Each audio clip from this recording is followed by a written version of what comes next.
கிருஷ்ணகிரி மாவட்டம் வேப்பனப்பள்ளி தொகுதியில் போட்டியிடும் அதிமுக வேட்பாளர் KP முனுசாமி தீவிர வாக்கு சேகரிப்பில் ஈடுபட்டு வரும் நிலையில் அவரிடம் தற்போதைய களம் சூழல் குறித்து எமது செய்தியாளர் திருலோகச்சந்தர் நடத்திய கலந்துரையாடலை பார்க்கலாம். தேசிய ஜனநாயக கூட்டணி சார்பில் கிருஷ்ணகிரி மாவட்டம் வேப்பனப்பள்ளி சட்டமன்ற தொகுதியில் அதிமுகவினுடைய துணை பொதுச் செயலாளர் திரு KP முனுசாமி அவர்கள் போட்டியிடுகிறார்.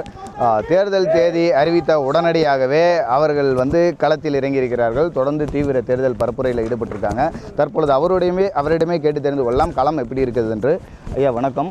முதல் நபராக களத்தில் இறங்கியிருக்கீங்க. கிட்டத்தட்ட 100க்கும் மேற்பட்ட கிராமங்களில் பரப்புரையை முடிச்சிருக்கீங்க. தற்போதைய சூழலில் களம் எப்படி இருக்குங்க?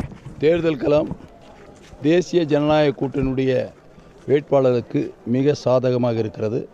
அதற்கு காரணம், இன்று ஆட்சியில் இருக்கின்ற திராவிட முன்னேற்றக் கழகம் எந்த திட்டங்களும் சரியான முறையில் செயல்படுத்தி மக்களுக்கு சென்றடையக்கூடிய நிலையில் இருந்து கொண்டிருக்கிறது. குறிப்பாக முக்கியமாக சட்டம் ஒழுங்கு முழுமையாக பாதிக்கப்பட்டிருக்கின்ற காரணத்தினால் ஒரு தனி பெண்மணிக்கு கூட பாதுகாப்பற்ற ஒரு சூழ்நிலை இருக்கிறது.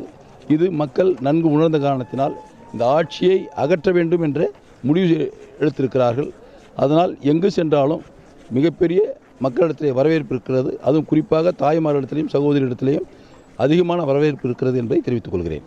5 ஆண்டுகள் திராவிட முன்னேற்ற கழகம் ஆட்சி இருந்திருக்கிறது. நீங்கள் களத்தில் போகும்பொழுது ஆட்சி மீது மக்கள் என்ன குறைய முன்வைக்கிறாங்க? உங்ககிட்ட என்ன கோரிக்கைகளை கேட்கிறாங்க?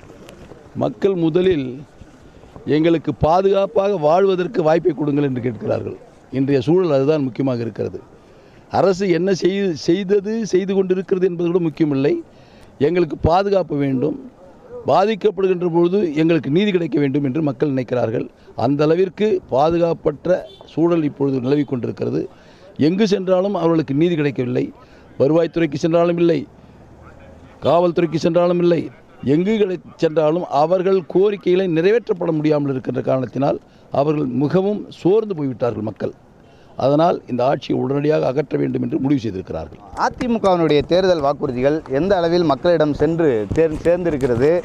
திமுக தரப்பில் அவங்க தேர்தல் வாக்குறுதிகளை வெளியிடும் போது ஹீரோவும் ஹீரோயினும் எங்களுடைய தேர்தல் வாக்குறுதி என்று சொன்னாங்க. களத்தில் உண்மையாகவே யாருடைய தேர்தல் வாக்குறுதிகள் மக்களிடம் சேர்ந்திருக்கு? அனைத்து இந்திய அண்ணா திராவிட முன்னேற்ற கழகத்தினுடைய 297 வாக்குறுதிகள் தான் பிரதானமாக சென்றிருக்கிறது. இந்த தேர்தல் களத்தில் கதாநாயகன் ஹீரோ அனைத்து இந்திய அண்ணா திராவிட முன்னேற்ற கழகத்துடைய தேர்தல் வாக்குறுதி தான். திரு ஸ்டாலின் அவர்கள் சொல்லுகிறார்கள், எங்களுடைய வாக்குறுதி சூப்பர் ஸ்டார் என்று சொல்லுகிறார். மக்களிடத்தில் அந்த வாக்குறுதிகள் சூப்பர் ஸ்டாராக இல்லை, வெறும் காகித பூக்களாக மாறிக்கொண்டிருக்கிறது என்பதை தெரிவித்துக் கொள்கிறேன். நன்றிங்க. வேப்பனப்பள்ளி சட்டமன்ற தொகுதியில் போட்டியிடக்கூடிய அதிமுகவினுடைய துணை பொதுச் செயலாளர் KP முனுசாமி தீவிர தேர்தல் பரப்புரையில் ஈடுபட்டிருக்கக்கூடிய ஒரு சூழலில் கள நிலவரம் என்ன என்பதை நம்மளிடம் பகிர்ந்து கொண்டார். ஒளிப்பதிவாளர் ஜலீல் அகமதுடன் திருலோகச்சந்தர்.